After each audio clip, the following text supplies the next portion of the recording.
face resource constraints. On issues like infrastructure, he says, yeah, we definitely need more money. These are just the realities of life in Kenya, and this is probably the state of the nation as well. Would you have wished the president to go that way and talk about the debts and the constraints and challenges?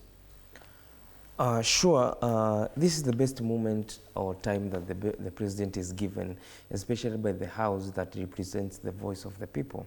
And being or how it was structured, it's for him to address us in our house, because the parliament is our house, it is the people's house.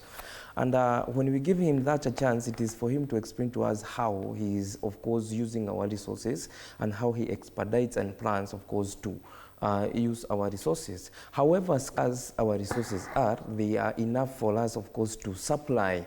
If not sufficient, then at least enough for the Kenyans, of course, to feel, and the warmth, of course, to feel, of course, appreciated of their efforts in a republic. He talked about inspiration that, of course, at some point, I agree and tend to believe in what it entails. But the president and his team lack synergy, because the team that we see the president working of is not synergized. They are more in political moods rather than, of course, strategic minds into the Kenyan work and the plight of the Kenyans. If I were the president, I would focus on improving the politics, not just the service deliveries. Also, we need also to look at the politics as the model of the protection of power and the pursuit of power, because this model that we are using as politics that are very reactional, it's not very healthy to our economy, neither is it healthy to our national security, and neither is it healthy to our welfare as Kenyans.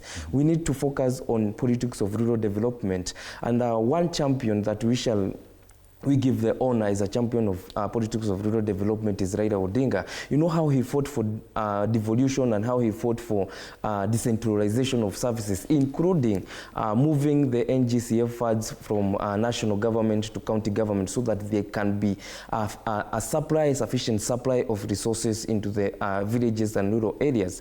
But the house that should facilitate, it is the people that we delegated our power and we delegated our voice to, our MPs. But they have resorted, in fact, they have frustrated us and they have disappointed and betrayed our will, because we expected them not to institutionalize politics and political slogans into our house, because that house, of course, it's neutral to each other. It is our house as a country. However, whichever family we came from, whether we came from whichever political party or whichever region we came from, we come to that house to address issues and matters of our country. And when they institutionalize political slogans, now the house of two-term, of course, that is the government and our people that we delegated that are joining against the people.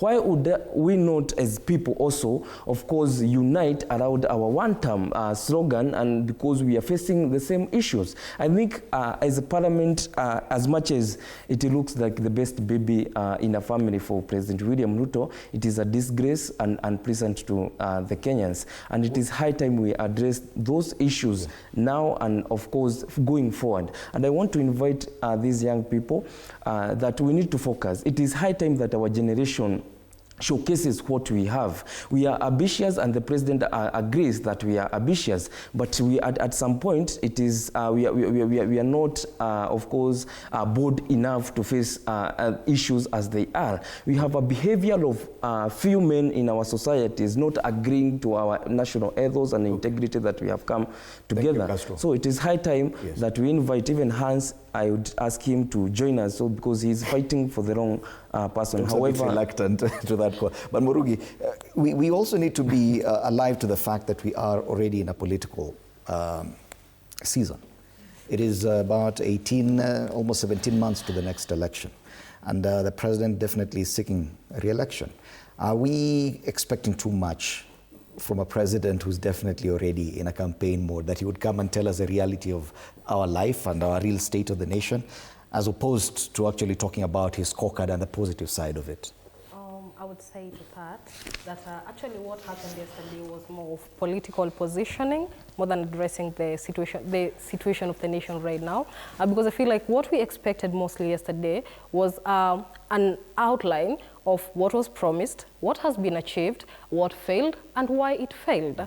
Because I think that is what accountability means, and that is what a state of the nation is meant for, accountability. But did we get that? No. So mostly, I feel like we're expecting so much here from a president that is already putting himself out there, because I feel like, especially from what he said and what the papers are saying today, the two-term chant, you know, it means we have a very big disconnect, because we are really crying for results, but what is really happening out there?